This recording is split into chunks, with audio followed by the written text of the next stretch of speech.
Salamu alaikum. Kuna jin sallama dai ko? Ina so in ga yadda kuke ɗiban ruwa ne. Ina ne ake ɗiban ruwa? Rijiya ce ko me? Rijiya ce kuka yi? Yanzu wannan ruwan shi kuke sha? Subhanallah. Ba wani wuri kuma banda nan? Wai, wannan yarinya mai sunanta? Maryam. Maryam. Kina bata nono ko tana sha?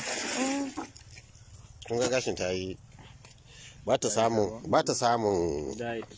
abinci mai kyau. To ina abinci ba kun hankali kullum gudu muke ba mu da abinci. Me yake kusa kuke gudu? To dole mai gudu duk a kokone muna kaya an kone abinci. Waye kone muku? Faɗa mana mu ji dan mun zo mu ji ne mu gani. Waye kone muku? Ma'aikata? Ma'aikata ne ko ran jiya suka zo suka kone mu gudu mu kai ba mu tsaya ba ba. Ko barayi ne? To mu dai yanzu ba mu san kowa ne yare ne tunda dai gudu mu kai mun da mu tada an kone kaya.